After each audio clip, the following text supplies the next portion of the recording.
आयुर्वेद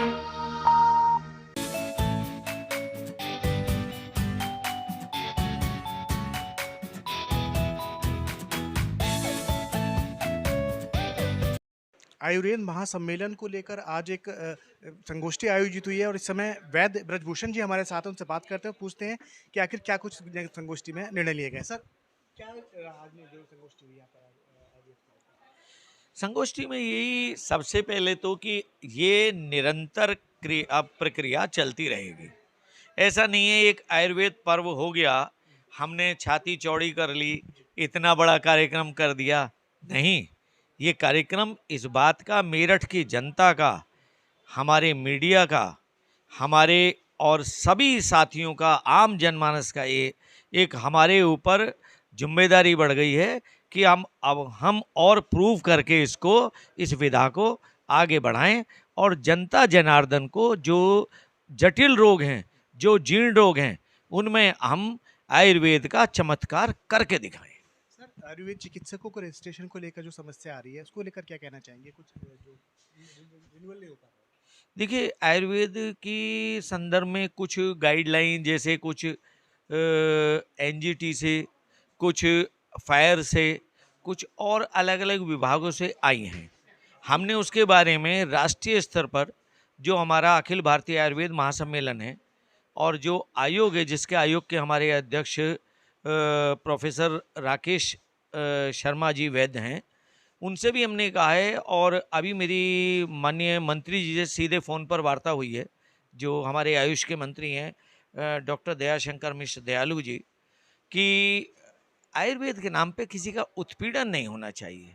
आयुर्वेद जब ही फलेगा, जब ही लोग और अधिक इसमें जुड़ेंगे कि हम रिन्यूअल के नाम पे, चेकिंग के नाम पे, रजिस्ट्रेशन के नाम पे अगर उनका किसी तरह से भी प्रत्यक्ष या प्रत्यक्ष उत्पीड़न करेंगे, तो फिर वो लोग आगे ग्रेजुएट जो आने वाला हमारा नई पीढ़ी है, वो काम नहीं कर पाएगी।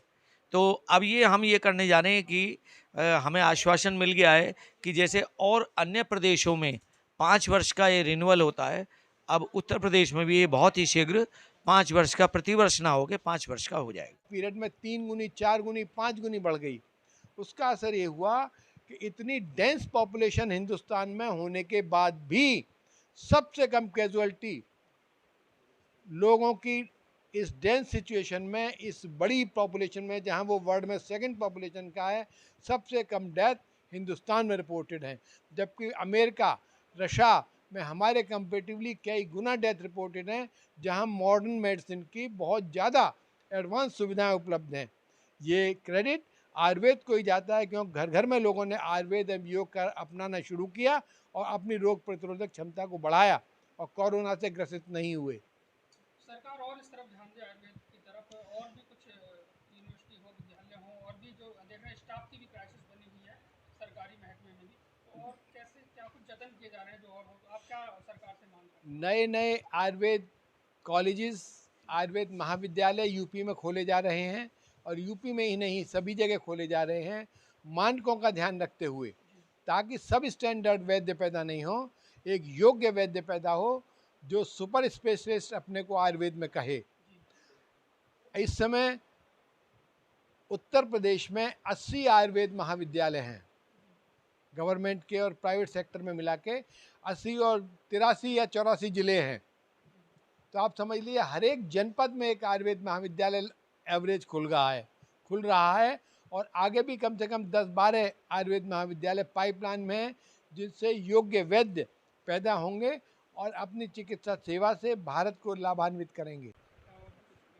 देखिए, जैसे भी संघ के द्वारा अभी मुख्यमंत्री जी को जो प्रत्यावेदन दिया है, उसके हिसाब से जैसे भी निर्देश हमें गाइडलाइन प्राप्त होंगी डायरेक्टरेट से, उसी हिसाब से हम लोग यहाँ पर उसको अमल में लेकर के आएंगे। अभी हमारे पास 1 साल के बाद ही रिन्यूअल का लिए प्रोसेस जो है वो चलता है, तो अभी उसी हिसाब से चल रहा है। जैसे हमें निर्देश प्राप्त होंगे उसी हिसाब से हम लोग आगे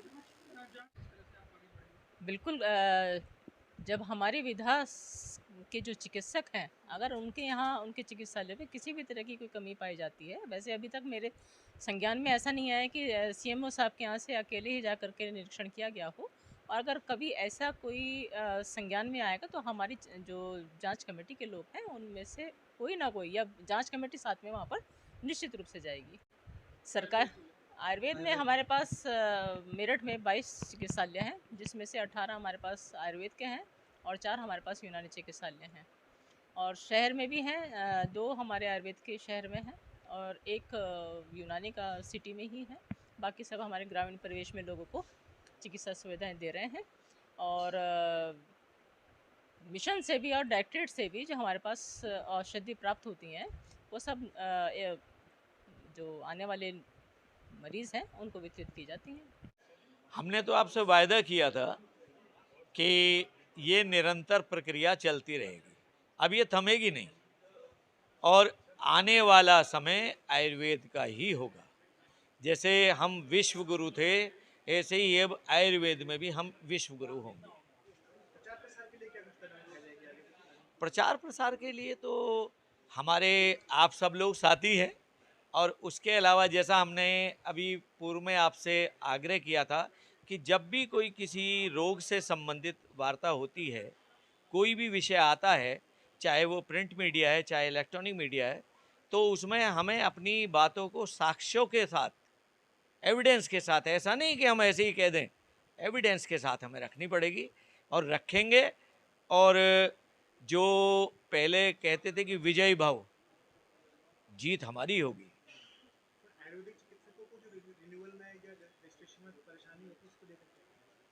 इसको लेकर माननीय मुख्यमंत्री जी को ज्ञापन उस समय दिया गया था, प्रत्यावेदन। हमारे जो राष्ट्रीय राजवैद्य हैं, हमारे वैद्य देवेंद्र त्रिगुणा जी, पद्मश्री पद्म विभूषण, उनके द्वारा, और माननीय मुख्यमंत्री जी ने उस पर कहा था कि सहानुभूतिपूर्वक विचार किया जाएगा। अन्य कुछ प्रदेशों में 5 वर्ष का हो चुका है, तो हमने वही बात रखी है और हमारे मुख्यमंत्री जी इस मामले में बहुत ही निर्णय लेने में बहुत ही पेंडिंग नहीं डालते हैं।